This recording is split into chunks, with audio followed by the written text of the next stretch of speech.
में कैपेसिटेंस के चैप्टर में मैं आपको एक्सरसाइज का क्वेश्चन नंबर 2.29 कराने जा रहा हूं।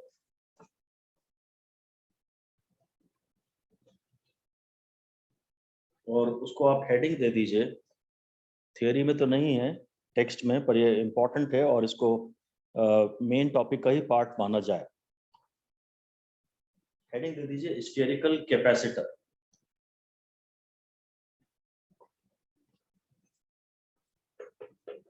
स्फेरिकल कैपेसिटर, कैपेसिटर या फिर इसे हम कभी कभी कंडेंसर भी कहते हैं। कैपेसिटर्स को कभी कभी कंडेंसर्स भी कहते हैं, क्योंकि कैपेसिटर यानी मतलब कंडेंसर से ये मैसेज तो आता है कि एक ऐसी डिवाइस है जिसने शायद चार्ज को थोड़ा ज्यादा चार्ज स्टोर कर लिया कंडेंस करके।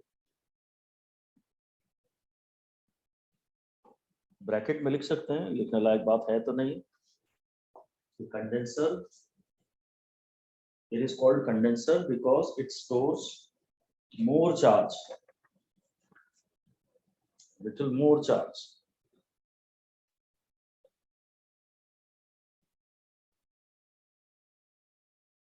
Maybe by condensing it, ऐसा कुछ फील शायद आ रहा है उसमें, इसने चार्ज कंडेंस करके थोड़ा ज्यादा चार्ज इकट्ठा कर लिया। तो पहले हमने पढ़ा था PPC, parallel plate capacitor. Parallel plate capacitor में एक प्लेट थी जिसपे पॉजिटिव चार्ज था, दूसरी प्लेट थी जिसपे नेगेटिव चार्ज था। इसको हम चाहे तो प्राइमरी प्लेट कह सकते हैं और ये दूसरी वाली हम इसे सेकेंडरी प्लेट कह सकते हैं। तो इसमें दो प्लेट्स थी, एक प्राइमरी प्लेट और एक सेकेंडरी प्लेट, और बस ये पैरेलल थी तो इसका नाम पैरेलल प्लेट कैपेसिटर था। अब ऐसे लिख दीजिए, spherical capacitor also consists of two conductors. Two conductors, इसमें भी दो कंडक्टर्स हैं। कैपेसिटर में तो शुरू में ही बताया है कि दो कंडक्टर होने ही चाहिए।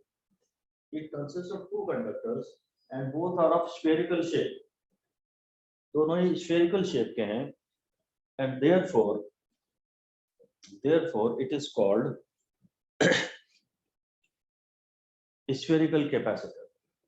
अगर पैरेलल प्लेट्स हैं तो ये पैरेलल प्लेट कैपेसिटर है, और अगर स्फेरिकल कंडक्टर्स हैं तो ये spherical capacitor. Both are concentric, both the conductors are concentric, spherical conductors are concentric, और कंडक्टर है मतलब ऑफ कोर्स ये मेटालिक तो है ही।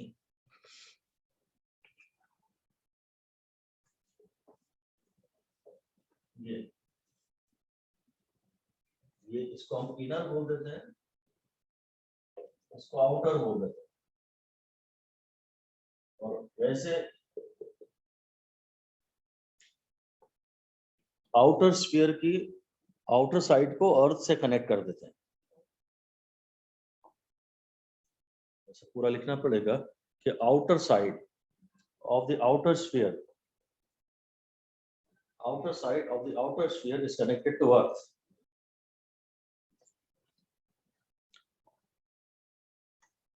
Outer side of the outer sphere is connected to earth.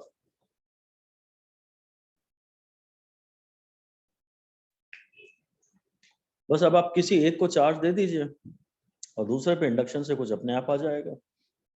चलो हम यही मान लेते हैं कि suppose -q charge is given to the inner sphere.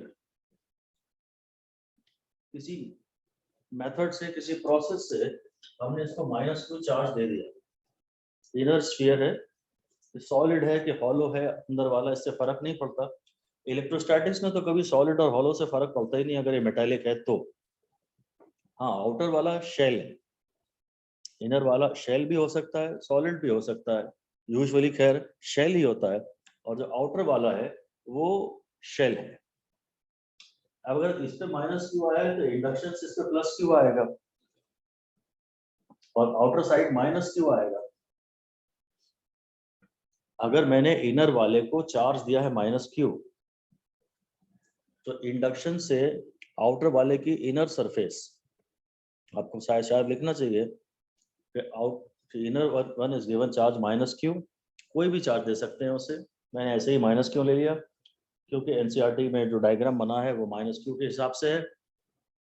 Inner वाले को -q दे दिया, आउटर वाले को, तो फिर inner side of the outer sphere, inner side of the outer sphere gets a charge plus q by induction,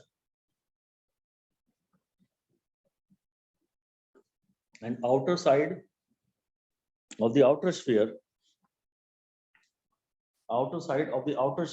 gets a charge minus q by induction.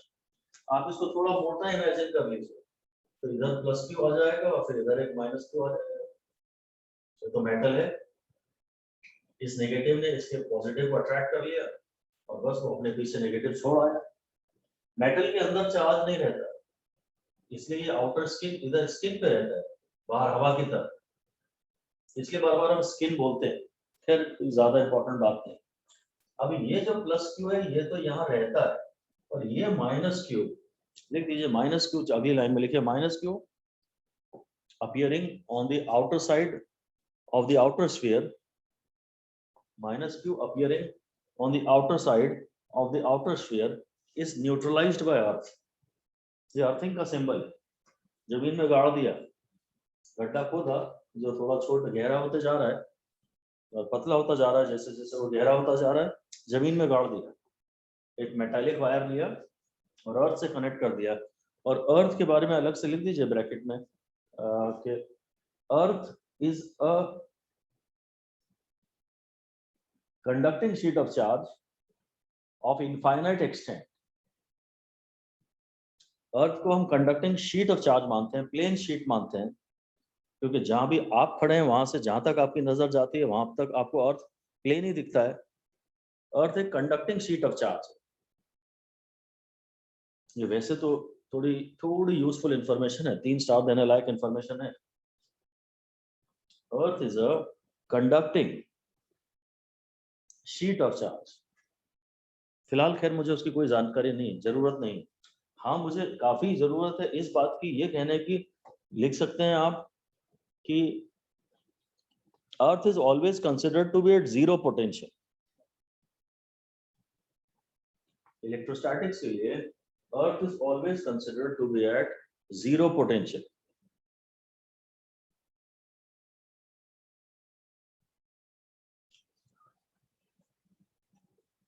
और इसलिए अगर आप किसी भी कंडक्टर को अर्थ से ज्वाइन कर दोगे तो उस कंडक्टर का भी पोटेंशियल जीरो हो जाएगा। ये लाइन लिखनी पड़ेगी, if a conductor is connected to earth, if a conductor is connected to earth, then potential of this conductor also becomes zero. Potential of this conductor also becomes zero.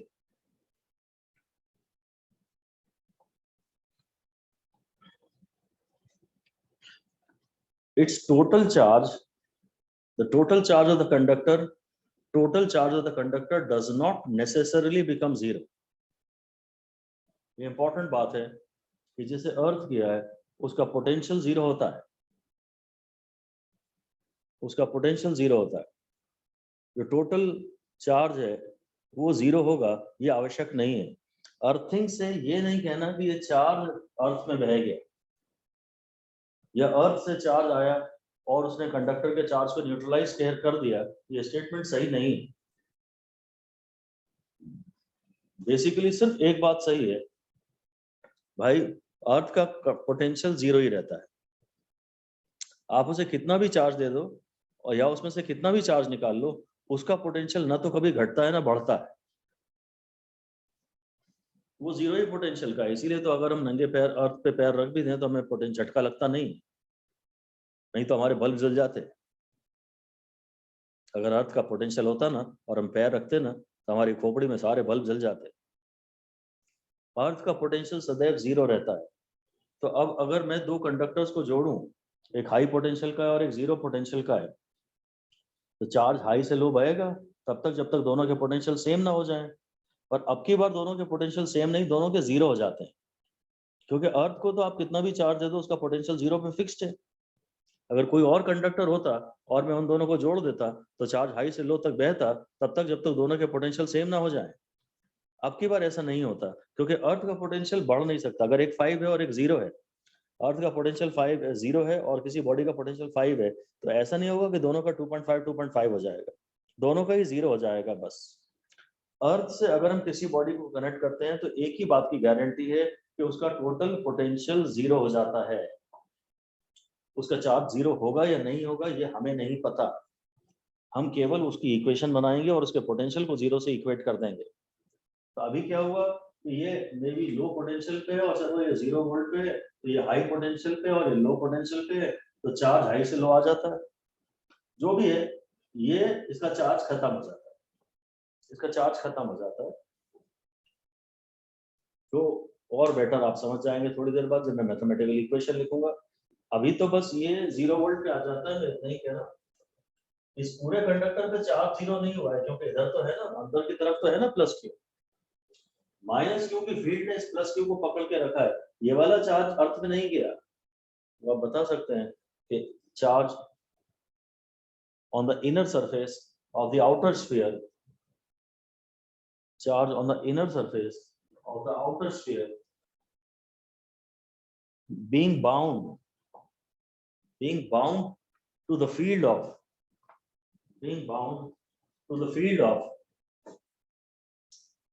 inner sphere, being bound to the field of inner sphere does not flow to earth. ये bound charge है, ये free charge नहीं है, ये अर्थ में नहीं बहता है। अगर आप कहेंगे भी कि ये कंडक्टिंग ये तो है, तो भी अंदर तो फील्ड नहीं है ना, अंदर फील्ड नहीं है, इसलिए इसको बहने का अब रास्ता नहीं है, तो ये यहीं बेचारा यहीं रह जाता है। यहाँ वाला चार्ज तो अर्थ में चला गया, या तो ये अर्थ में गया या अर्थ में से कुछ आया, जो भी है ये यहाँ चार्ज नहीं बचा, पर इस तरफ तो चार्ज बच जाता है, ये बाउंड चार्ज बस। तो हमें तो ये खैर डायग्राम बनाते आना चाहिए कि अगर यहाँ माइनस क्यू है तो यहाँ प्लस क्यू है, और अगर इसको अर्थिंग कर दिया तो इस पे चार्ज बाहर वाला खत्म हो जाता है, बाहर वाला फ्री चार्ज है वो अर्थ से न्यूट्रलाइज हो जाता है बस। अब यहाँ हमको मार्क करनी है बस, ये स्फेरिकल कंडेंसर होता है या स्फेरिकल कंडक्टर होता है।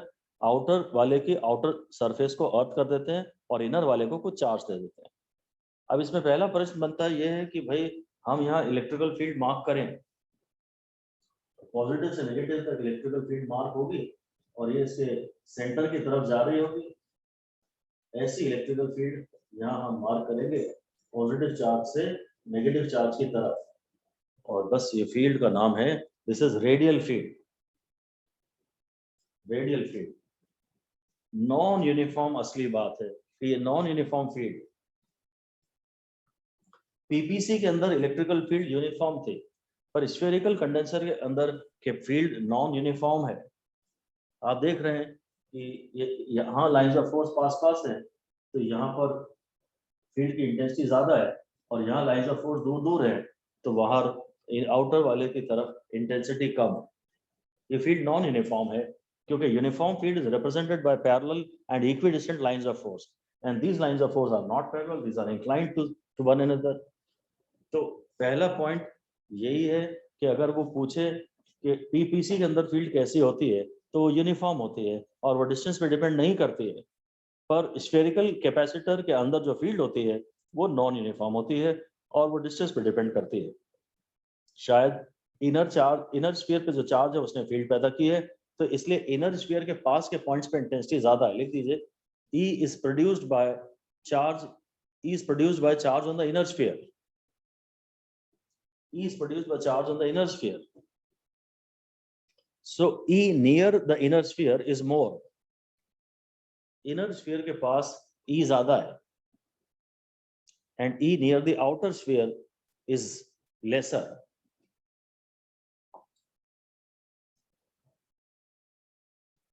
यहाँ कुछ है E जो कि 0 नहीं है, पर यहाँ E 0 होगी और यहाँ भी E 0 होगी। इनर वाले के इनसाइड भी फील्ड 0 होगी और आउटर वाले के आउटसाइड भी फील्ड 0 होगी, क्योंकि यहाँ पे गॉसियन सरफेस बना लीजिए और देखिए चार्ज एनक्लोज कितना है, यहाँ चार्ज एनक्लोज है 0, तो यहाँ फील्ड है 0। इसी तरह अगर आपको यहाँ फील्ड चाहिए तो यहाँ पे गॉसियन सरफेस बना लीजिए, और गॉसियन सरफेस के अंदर चार्ज एनक्लोज देखिए, एक माइनस क्यू और ये प्लस क्यू है, तो टोटल चार्ज 0 है। कैपेसिटर के अंदर ही फील्ड होती है बस, बाहर इसकी फील्ड थोड़ी ना बहती है, अंदर ही फील्ड होती है, बाहर फील्ड नहीं होती। अंदर वाले के, इनर वाले के अंदर भी फील्ड नहीं है, इनर वाले के अंदर भी फील्ड नहीं है, और बाहर वाले के बाहर भी फील्ड नहीं है। Only in the space between the two conductors, only in the space between the two conductors electrical field exist करती है, और यही ये कैपेसिटर एनर्जी स्टोर करता है बस। अब हमारा काम है बेसिकली कैपेसिटी का डेरिवेशन। मुझे इसकी कैपेसिटी का डेरिवेशन करना है, तो तरीका तो यही है कि एक को माइनस क्यू दो और एक को प्लस क्यू दो, जो हम कर चुके हैं। फिर इनर और आउटर के बीच पोटेंशियल डिफरेंस निकाल, और बस Q is equal to C V में उसको डाल देना। अब इनर और आउटर के बीच पोटेंशियल डिफरेंस निकालने का वो तरीका E इंटू डी वाला काम नहीं आएगा, क्योंकि अब यहाँ फील्ड यूनिफॉर्म नहीं है ना।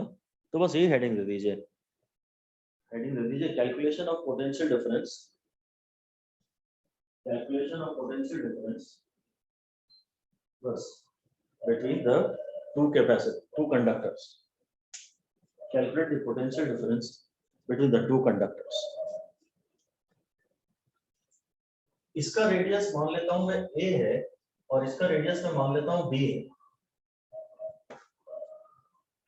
तो V इनर, इनर वाले का मतलब इनर की सरफेस पे पोटेंशियल खुद के कारण है माइनस के क्यू बाई ए, और यह पॉइंट क्योंकि बड़े वाले के अंदर है इसलिए इधर पोटेंशियल है के क्यू बाई बी।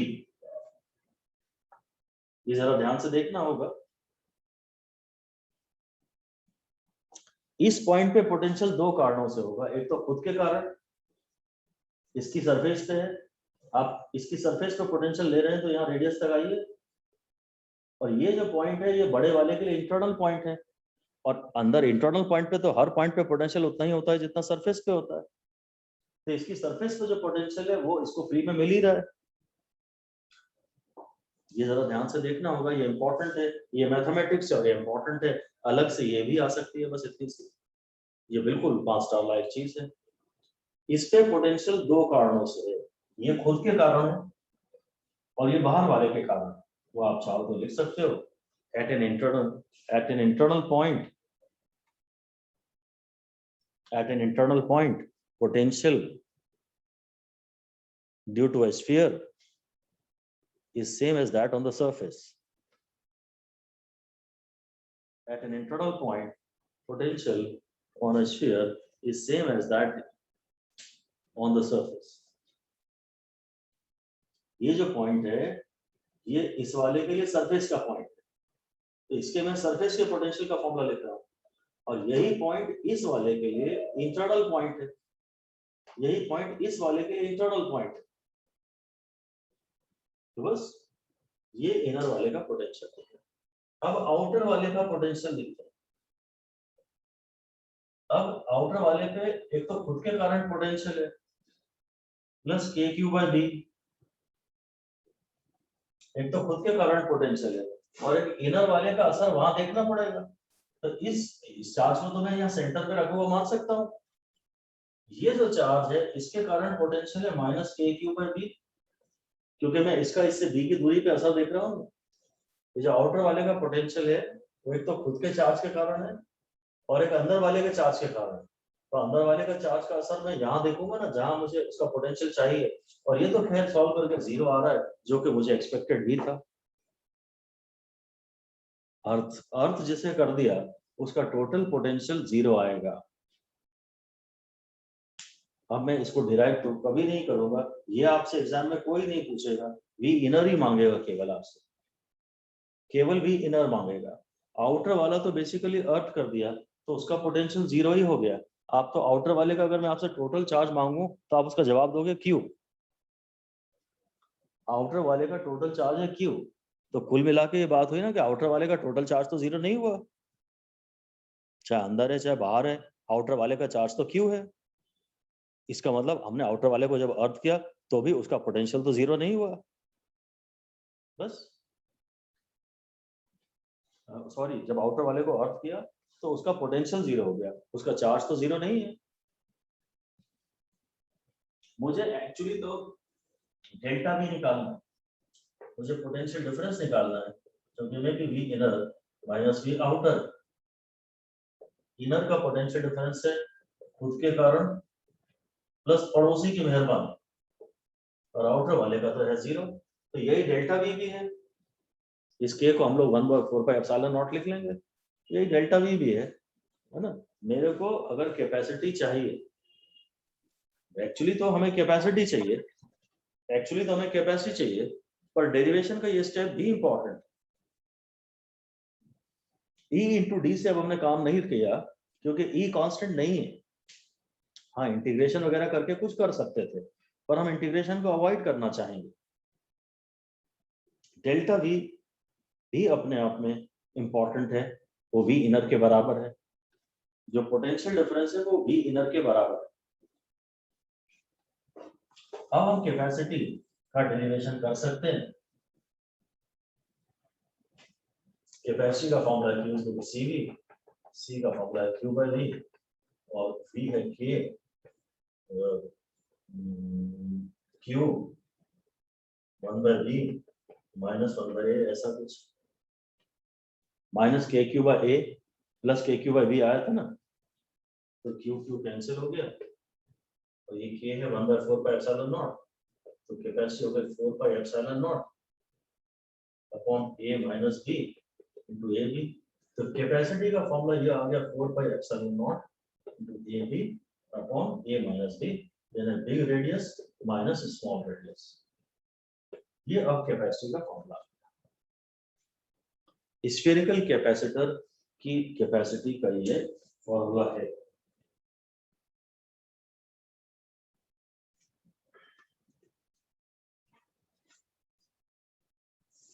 हम आपको इसकी अगर समरी दें, स्फेरिकल कैपेसिटर की समरी दें, तो number 1, E is non uniform. Spherical में E नॉन यूनिफॉर्म होता है। Number 2, V inner is equal to delta V is equal to minus KQ/A plus KQ/B, जो भी अंदर वाले पे चार्ज है उसके हिसाब से। हाँ, कैपेसिटर्स हैं तो आमने सामने ऐसा हो सकता है कि इस पे प्लस Q हो तो इस पे माइनस Q हो, या इस पे माइनस Q है तो इस पे प्लस Q, ऐसा तो हो सकता है। और बस फिर कैपेसिटी का फॉर्मूला है 4πε0 into A/B या R1R2, अगर रेडियस R1R2 है अपॉन R1 माइनस R2। अब बड़ा माइनस छोटा ही करूंगा नहीं, छोटा माइनस बड़ा तो करूंगा नहीं। कैपेसिटी तो हमेशा पॉजिटिव ही होती है, कैपेसिटी कभी नेगेटिव नहीं होती। कैपेसिटी जीरो तो हो सकती है पर कैपेसिटी कभी नेगेटिव नहीं होती, तो नीचे और बड़ा माइनस छोटा ही आएगा। शायद कैपेसिटिव स्फेरिकल कैपेसिटर के बारे में शायद इतनी समरी काफी है। लिख देते हैं, हेडिंग दे देते हैं स्फेरिकल कैपेसिटर, और उसमें एक बात ये लिख देते हैं आउटर वाले को अर्थ किया। स्फेरिकल कैपेसिटर में जब आउटर वाले को अर्थ करते हैं तो ये फाइनल फैसले शायद आप ध्यान में रख सकते हैं डायरेक्ट। ये भी इंपॉर्टेंट है 5 स्टार लायक, और ये भी इंपॉर्टेंट है 5 स्टार लायक। अब मैं इसका एक स्पेशल केस लिख रहा हूं, एक स्पेशल केस, और वो ये कि जो आउटर वाला है ना उसका radius infinite, radius of the outer sphere is infinite, बहुत दूर है। मतलब मेरे को तो बेसिकली एक कंडक्टर ही दिख रहा है, लिख दीजिए it is effectively one conductor only, एक ही कंडक्टर है। तो R2 को मैं इंफिनिटी तो नहीं डालूंगा, मैं बेसिकली R1/R2 का टर्म लाके उसे 0 डाल सकता हूं। मैं इसे R2 से डिवाइड कर देता हूँ, C is equal to 4 pi epsilon naught into R1, R2 से न्यूमरेटर और डिनोमिनेटर में डिवाइड कर देता हूँ, तो जाएगा R1 by R2 minus 1। R2 मान लीजिए ये वाला R2 है, ये R1 है और ये R2 है, और मैं R2 को इंफिनिटी कह रहा हूँ, तो R2 को हम कभी इंफिनिटी नहीं डालते, हम R1 by R2 को 0 डालते हैं। तो मैंने R2 से डिवाइड कर दिया, तो इसको मैं,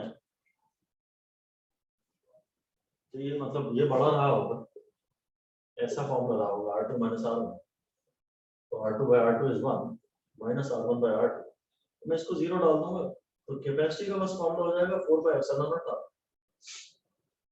जिसका रेडियस R है। मतलब हम अब हमें इस डेरिवेशन की आवश्यकता नहीं है, हम डायरेक्टली अलग से हेडिंग दे देते हैं, अलग से हेडिंग दे देते हैं कि capacity of an isolated spherical conductor, capacity of an isolated spherical conductor,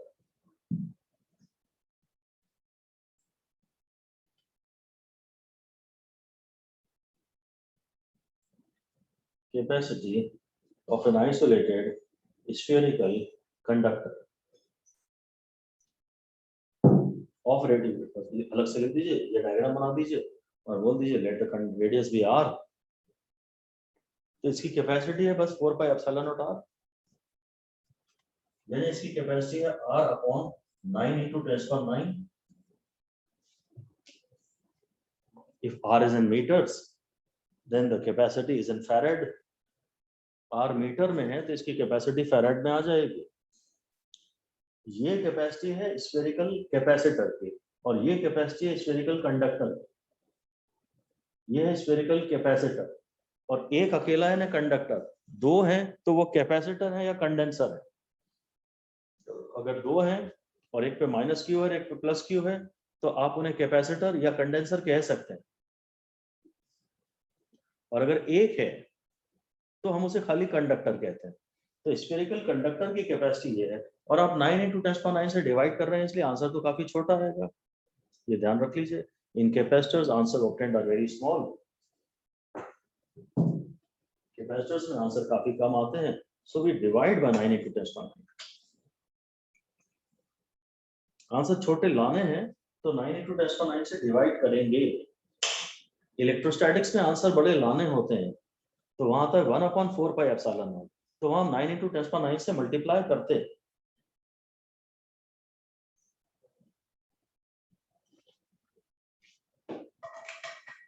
बस यही रिजल्ट्स आप ध्यान रख लें।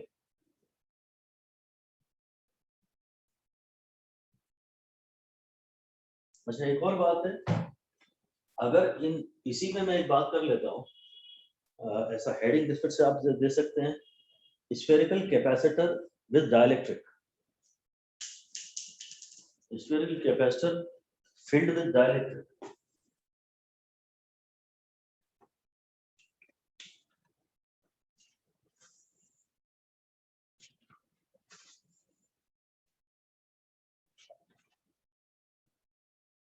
तो बस वही लिख दीजिए, if the space between the two capacitors is filled with the medium, if the space between the two capacitors is filled with the medium of dielectric constant K, तो कैपेसिटी हो जाएगी 4 पाई एप्सिलॉन नॉट K, ये B upon B minus A, जो भी है A minus B या B minus A। अगर ऐसा है, अगर ये A है और ये B है तो फिर B माइनस A होगा। मीडियम के आने से कैपेसिटी तो K गुना बढ़ती ही बढ़ती है, और चाहे कैपेसिटी का ये फॉर्मूला हो चाहे कैपेसिटी का ये फॉर्मूला हो, आप देख लीजिए कैपेसिटी साइज पे डिपेंड कर रही है। कैपेसिटी के फॉर्मूले में Q और V नहीं आ रहे, ये स्फेरिकल कैपेसिटर है, यहाँ बीच में डाइलेक्ट्रिक भरेंगे, यहाँ तो भर ही नहीं सकते, यहाँ मीडियम भरेंगे, तो मीडियम भर देगा तो कैपेसिटी K गुना हो ही जाएगी। एक अकेला कंडक्टर है तो कैपेसिटी ये है, बात खत्म।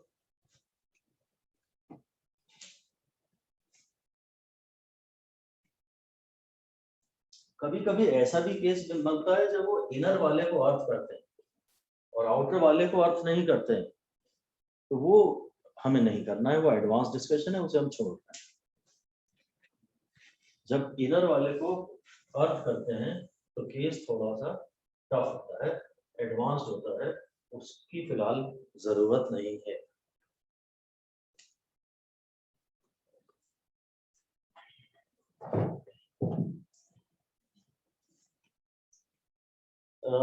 एनसीईआरटी के इन्होंने थियरी तो मॉडिफाई कर दी, पर इसके न्यूमेरिकल से मॉडिफाई नहीं कर पाए।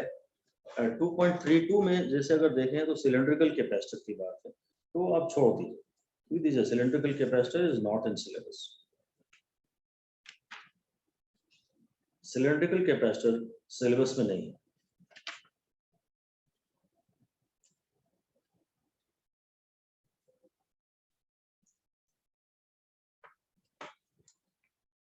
मैं कैपेसिटर में एक क्वेश्चन आपको और करा देता हूं।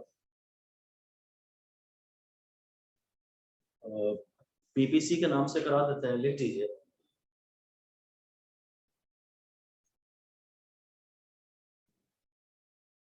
A PPC, parallel plate capacitor, is connected to a battery.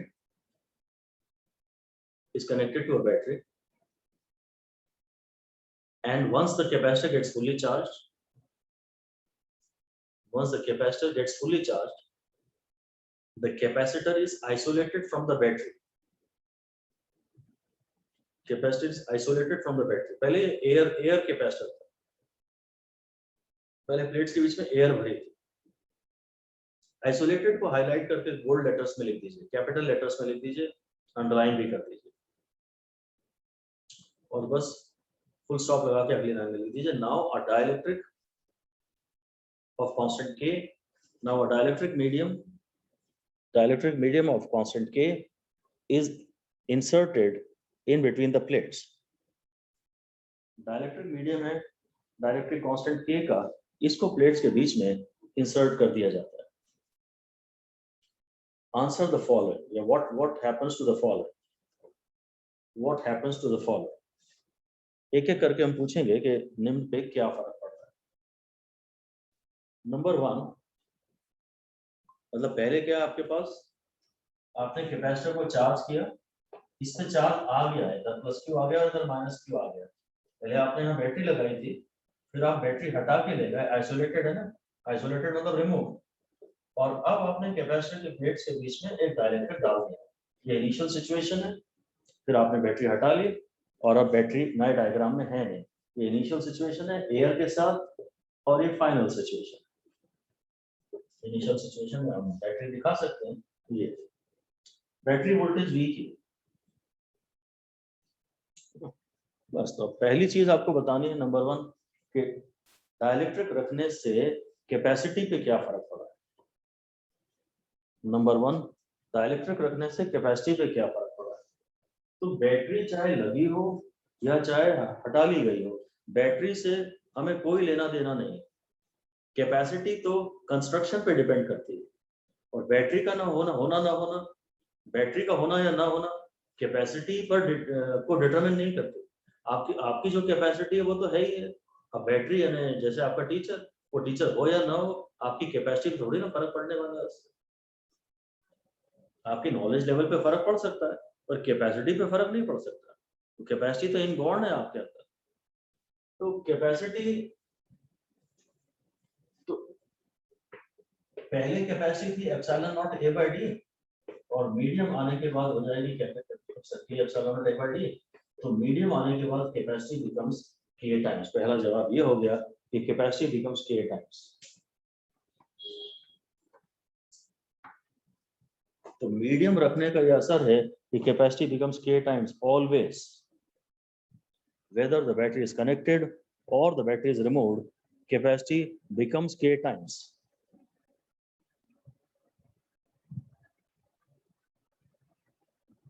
ये तो बिल्कुल पक्की अच्छा हमने बात मान ली कि भाई तुम कैपेसिटी पे पूछोगे तो लिख दो आपको चाहो तो, capacity depends on construction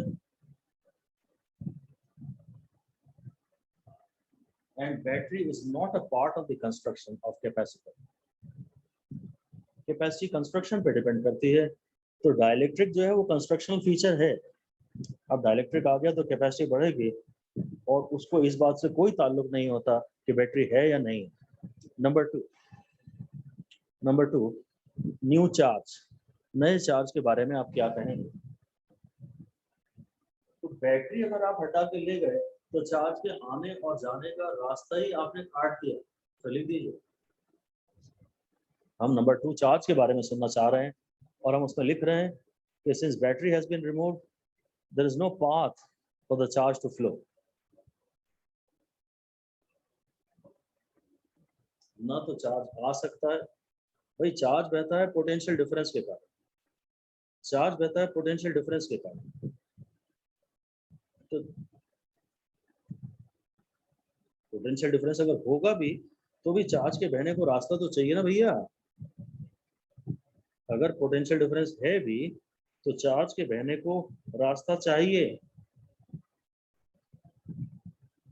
battery जब हटा ली तो ना तो चार्ज आ सकता है ना चार्ज जा सकता है, तो चार्ज इज कांस्टेंट। इसको आप 5 स्टार अलग से देके लिख दीजिए कि व्हेन बैटरी या when capacitor is isolated from battery Q is equal to constant. ये सबसे इंपॉर्टेंट बात हो गई हमारे लिए कि जब हम बैटरी हटा लेंगे तो चार्ज अब कांस्टेंट ही रहेगा, ना आ सकता है कहीं से ना जा सकता है।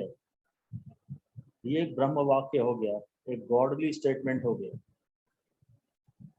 एक इम्पॉर्टेंट गवर्निंग स्टेटमेंट हो गया क्वेश्चंस को कि अगर आपने बैटरी हटा ली तो चार्ज, हम कभी भी ब्रेकडाउन तो इमेजिन करते ही नहीं।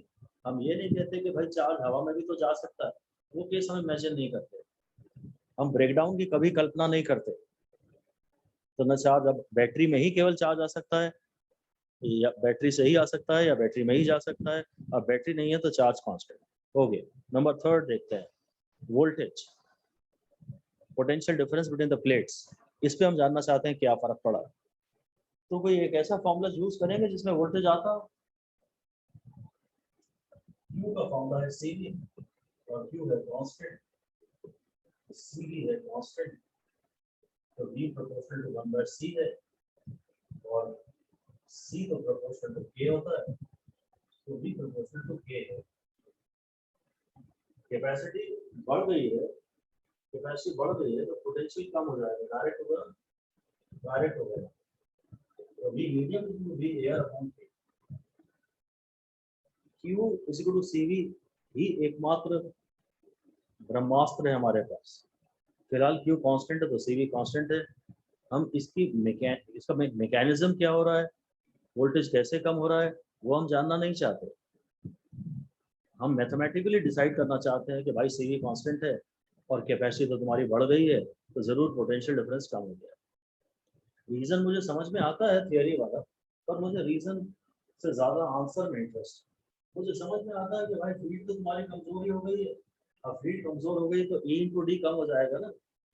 अब अंदर फील्ड वीक हो गई तो पोटेंशियल डिफरेंस वीक हो जाएगा ना। पोटेंशियल डिफरेंस का तो फॉर्मूला E इंटू डी होता है ना। ये चक्कर है, पर हम थ्योरी से सपोर्ट देना ही नहीं चाहते, नहीं तो मिक्स होंगी चीजें। हम केवल इस बात को बोलना चाहते हैं कि भाई क्यू फॉर्मूले से सोचेंगे, क्यू कांस्टेंट है, V प्रोपोर्शनल टू 1/C है, कैपेसिटी बढ़ गई है तो वोल्टेज घट गया है। हाँ थ्योरी से ये जरूर सोच सकते हैं कैपेसिटी तुम्हारी बढ़ गई और चार्ज उतना ही है तुम्हारे पास, इसको जरूर आप सोच सकते हैं। ये वाली बात कहीं सोचोगे तो कभी सही हो जाएगी तो कभी थोड़ी सी गलत हो जाएगी, इसलिए मैं इसको लिखवाना ही नहीं रहा कि जब तुम डायरेक्ट डालोगे तो फील्ड हो गई है कमजोर, तो E इंटू डी हो गया है वीक। बस अब हम फाइनल डिसीजन ले रहे हैं। अगला, अच्छा इंटेंसिटी लिखिए, intensity of electrical field between the plates. Intensity of electrical field between the plates.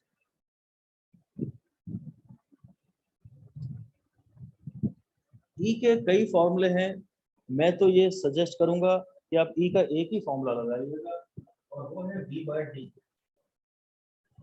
E का तो ये फॉर्मूला भी है सिग्मा बाय एप्सिलॉन, और डाइलेक्ट्रिक की प्रेजेंस में E जो रिजल्टेंट फील्ड होती है वो E नॉट बाय K होती है। तो रिजल्टेंट फील्ड हो जाएगी डाइलेक्ट्रिक की प्रेजेंस में, वो इन सब तरीकों से सोची जा सकती है, पर मैं कह रहा हूँ मत सोचो, तुम सिर्फ V/D से सोचो। और इस सवाल में D पे तो कोई फर्क पड़ा नहीं है, D पे तो कोई फर्क पड़ा नहीं है, और वोल्टेज कम हो गया है तो इंटेंसिटी भी कम हो गई है। मुझे थियरी से तो पता ही है कि डाइलेक्ट्रिक के आने से पोलराइजेशन होता है, पोलराइजेशन होता है, उल्टी फील्ड पैदा होती है, ये मेन फील्ड है, ये इंड्यूस फील्ड है, और रिजल्टेंट फील्ड k गुना कम हो जाती है। पर मैं थियरी से नहीं सोचना चाहता, थियरी से कभी कभी आंसर तुम्हारा गलत भी आ जाएगा, तुम v/d से सोचो बस। वैसे तो हमें पता है कि डाइलेक्ट्रिक डालने से होता ही ये है कि उल्टी फील्ड आ जाती है, पोलराइजेशन हो जाता है, रिजल्टेंट फील्ड कम हो जाती है। पर सिर्फ एक फॉर्मूला है, ये तुम्हें हमेशा आंसर दे देगा। इन सब में तुम थोड़े परेशान हो सकते हो, सिर्फ एक फॉर्मूला है। अगर कैपेसिटर में तुम जानना चाह रहे हो कि ई पे क्या फर्क पड़ा है, तो v/d से ही केवल करना। अभी क्या है, v कम हो गया है और d को आपने चेंज नहीं किया है, तो इंटेंसिटी कम हो जाएगी। Intensity in medium is to intensity in air upon k। Medium डालने से इंटेंसिटी कम हो गई। अब फाइनल चीज है energy, energy stored between the plates। ये ज्यादा इंपॉर्टेंट, मेरे ख्याल से ये मोस्ट इंपॉर्टेंट एनर्जी। अब एनर्जी में इंपॉर्टेंट इसलिए है क्योंकि भाई प्रॉब्लम ये है कि आप हाफ क्यू बी का फॉर्मूला लगाओगे, ये हाफ सी वी स्क्वायर, ये half Q square by C. Energy के तीन फॉर्मूले, half Q V, half C V square और half Q square by C. ये एनर्जी के तीन फॉर्मूले। अब बड़ी प्रॉब्लम होगी, मैं नॉर्मली ये फॉर्मूला तो नहीं लगाता, मैं सी वाला फॉर्मूला लगाता हूँ, और मुझे वो फॉर्मूला लगाना चाहिए जिसमें कोई चीज कांस्टेंट है। मतलब मैं ये लगा सकता हूँ क्योंकि क्यू कांस्टेंट है, ये नहीं लगा सकता क्योंकि सी भी चेंज हो रहा है और बी भी चेंज हो रहा है। आंसर तो हर एक से आएगा, पर इसमें ज्यादा मेहनत करनी पड़ेगी, आपको ज्यादा एफर्ट डालना पड़ेगा, ज्यादा स्टेप्स लगाने पड़ेंगे, और ज्यादा स्टेप मतलब ज्यादा पॉसिबिलिटी ऑफ सिली मिस्टेक। ये भी वेरिएबल है, ये भी वेरिएबल है, ये कितना हो गया वो भी डाल दो और ये कितना हो गया वो भी डाल दो, तो आपका आंसर आ जाएगा। मैं ये फॉर्मूला सबसे ज्यादा प्रेफर करता हूँ, half Q square by C. लिख दीजिए half Q square by C is most preferred because q here is a constant, q here is a constant and we mostly know about c के बारे में हमें सबसे ज्यादा आसानी से पता होता है, बैटरी लगी है कि नहीं लगी है इससे भी c को मतलब नहीं होता, तो c के बारे में सोचा जाना हमेशा बहुत आसान होता है। तो एनर्जी का फॉर्मूला मैं half Q square by C लूंगा, तो u2 by u1 is equal to half q2 square by c, q2 square by c और half q1 square by c। Half half cancel हो गया, अगर हम रेशियो ले रहे हैं तो जो कांस्टेंट से वो कैंसिल हो ही जाएंगे, तो u2 by u1 is equal to c1 by c, तो u medium upon u air is equal to c air upon c medium which is 1 by k, u medium is equal to u air upon k। अगर आपने battery हटा ली और आपने dielectric डाला, तो plates के बीच में जो एनर्जी स्टोर्ड है ना, वो भी k गुना कम हो जाएगी, वो भी k गुना कम हो जाएगी। तरीका है half Q square by C, half हटा दो, क्यू हटा दो, अब सी के इनवर्सली प्रोपोर्शनल है।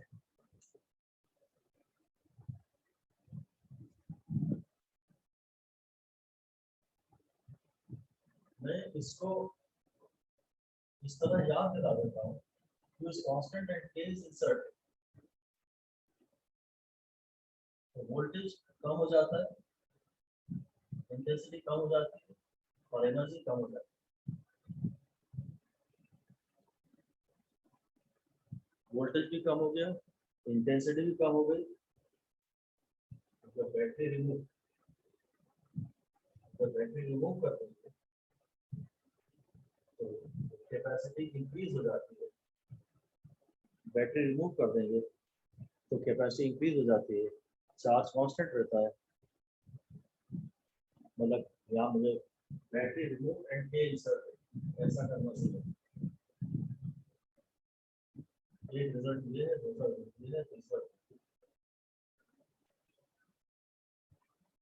एक पर्टिकुलर क्वेश्चन कभी मैं याद कराता तो नहीं हूँ, पर यहाँ ये याद कराया जा सकता है आसानी से, इसलिए मैं आपको बोल रहा हूँ कि अगर मैंने बीच में डायरेक्टली डाल दिया ना, क्या ये पॉजिटिव प्लेट पहले नेगेटिव प्लेट को ताड़ रही थी और बीच में ये कबाब आ गया, के वाला कबाब, तो इसका व्यू बिगड़ गया, व्यू कमजोर हो गया। ऐसे सारी चीजें याद हो सकती अगर डायरेक्ट, बस ये भी आपको ध्यान रखना पड़ेगा कि ये तब का रिजल्ट है केवल जब हमने बैटरी हटा ली है। तो क्यू कांस्टेंट है, कैपेसिटी बढ़ गई है, ये तो दो अलग रूल्स हैं और इनमें आपको प्रॉब्लम आती भी नहीं है, बस व्यू बिगड़ गया। ये कबाब बीच में आ गया, ये नहीं हड्डी आ गया वैसे तो, चलो कि जो भी है कौन आ गया, तो व्यू बिगड़ गया, वोल्टेज भी कम हो गया, इंटेंसिटी भी बिगड़ गई और एनर्जी भी कम हो गई। कैसे इसको रटा जा सकता है, हालांकि रटना ज्यादा सेफ नहीं है, बेसिक से ही करें। सवाल में कोई मामूली सा वेरिएशन किया जाएगा, अगर कर दिया अगर, तो आपके रटे रटाए आंसर बिगड़ जाएंगे। हमेशा जितना ज्यादा बेसिक से सवाल को करें उतना अच्छा है, रटने की टेंडेंसी ना रखें। ऐसे ही एक लास्ट क्वेश्चन मैं आपको और दे रहा हूँ, लिखिए। अगला क्वेश्चन है एन एयर पीपीसी, एयर वाला पैरेलल बेड कंडेंसर है, is connected to a battery, इसको बैटरी से जोड़ा गया है। After charging the battery remains connected, charging के बाद बैटरी जुड़ी रहती है, the battery remains connected, charging के बाद भी बैटरी कनेक्टेड रहती है। And now a dielectric is inserted in the space between the plates.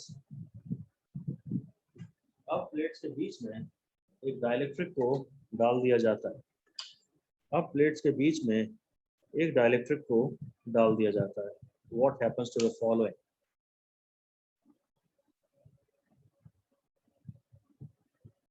Number 1 है कैपेसिटी, तो कैपेसिटी तो k गुना बढ़ेगी।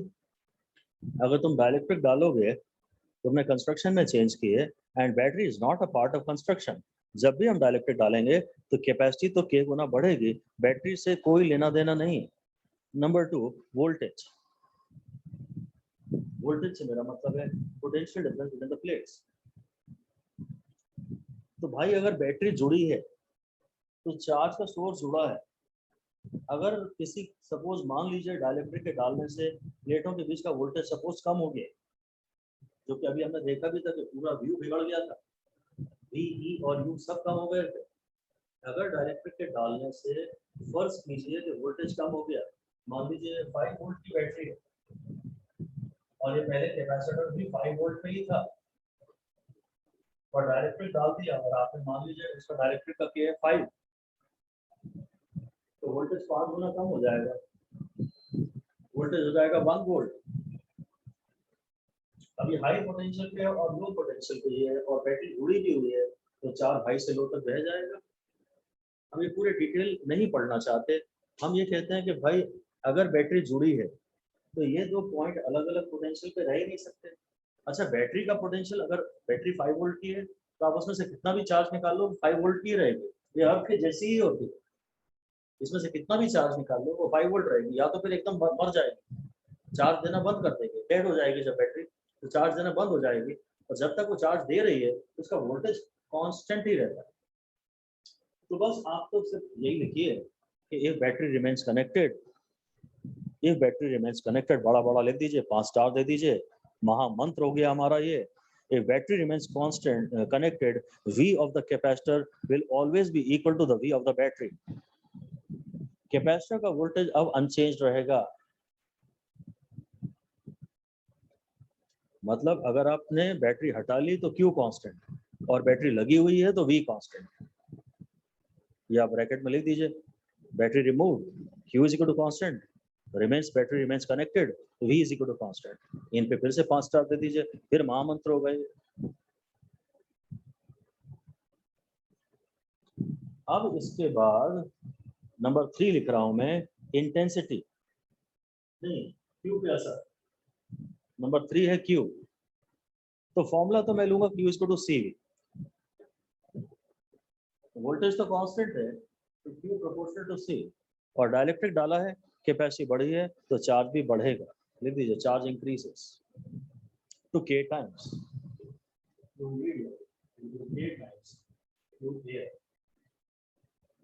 हुआ यही है, डाइलेक्ट्रिक के डालते ही पोटेंशियल डिफरेंस कम हुआ है तो ऐसा लिख सकते हो आप charge, more charge is flown from battery to capacitor. Potential difference कम हुआ तो बैटरी से और चार्ज बह के कैपेसिटर में आ गया। More charge is flown from battery to capacitor. बस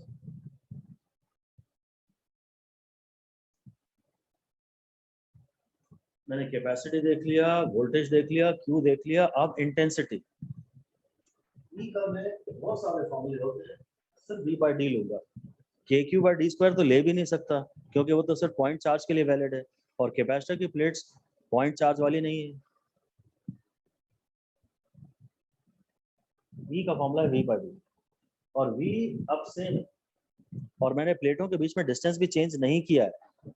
तो यद्यपि डाइलेक्ट्रिक डाला है और डाइलेक्ट्रिक के डालने से मुझे तो पता था इंटेंसिटी कम हो जाती है, पर आज वो रूल वैलिड नहीं रहा, इसलिए थियरी सेफ कभी भी है ही नहीं। भाई बैटरी कनेक्टेड है तो वी सेम और डी तो मैंने चेंज किया ही नहीं, तो जवाब है कि ई सेम है। ये मोस्ट डेंजरस सवाल है।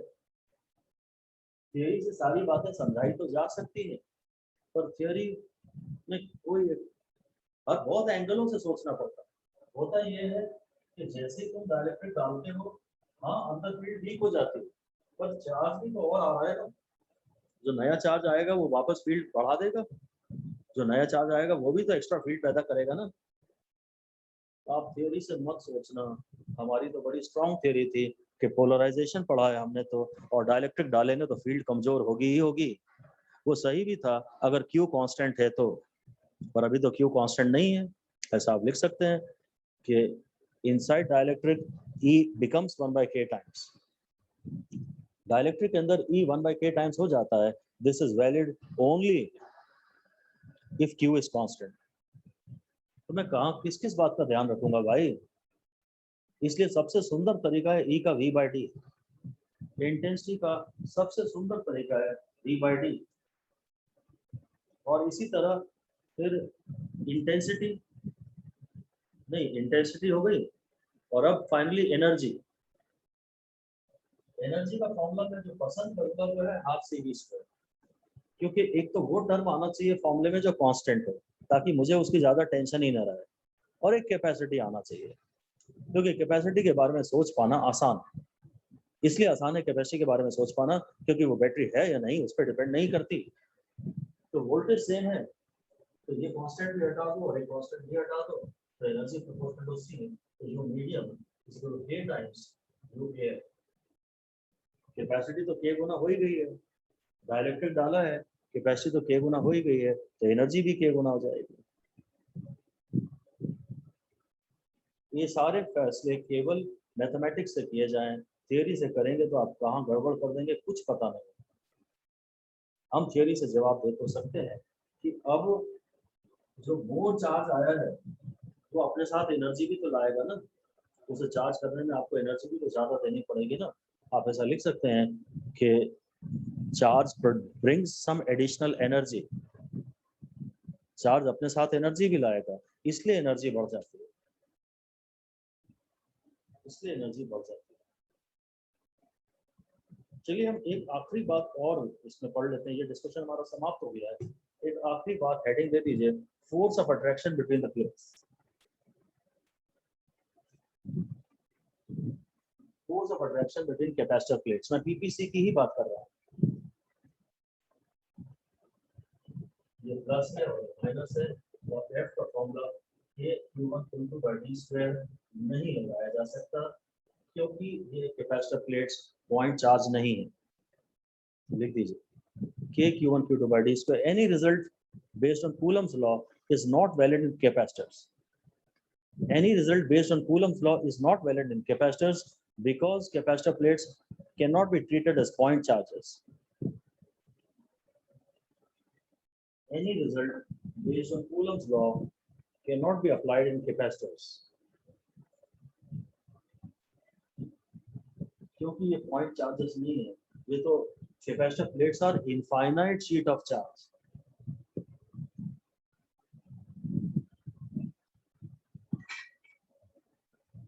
तो एक ही फॉर्मूला वैलिड है जो काम का बेसिक फॉर्मूला ये है क्यू, ये फॉर्मूला हमेशा ही वैलिड है, पॉइंट चार्ज हो या ना हो, चार्ज क्यू को फील्ड ई में रख दो तो मैं यहाँ ये मानूंगा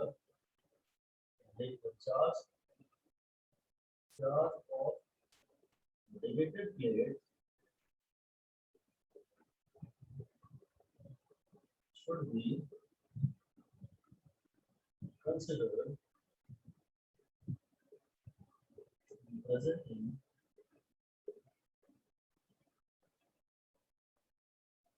the field limited by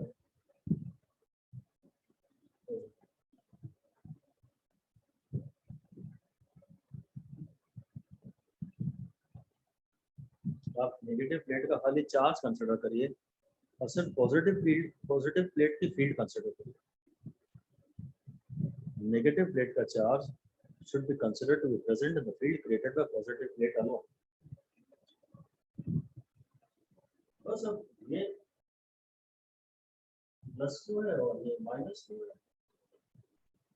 force हो जाएगा QE या -2 और इंटेंसिटी है sigma by 2 epsilon.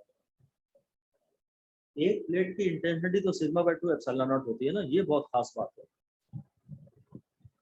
Field due to one plate, क्योंकि हर प्लेट को तो हम नॉन कंडक्टिंग मानते हैं ना, ये बहुत खास बात है. बस ये थोड़ा एडवांस न्यूमेरिकल बनता है. Force between capacitor plates normally थोड़ा एडवांस माना जाता है, सामान्यतः पेपर में देखा नहीं जाता है ये. और बड़ी इंपॉर्टेंट बात है कि एक का चार्ज और एक की फील्ड ले रहा हूँ. ये कैपेसिटर प्लेट्स के बीच में टोटल फील्ड नहीं है, ये कैपेसिटर प्लेट्स के बीच में टोटल फील्ड नहीं है. एक का चार्ज और एक की फील्ड. बस इस फोर्स को निकालने का वैसे एक तरीका और भी है. इलेक्ट्रोस्टैटिक फील्ड तो कंजर्वेटिव फील्ड है, ऐसा लिख दीजिए. Electrostatic field is conservative field.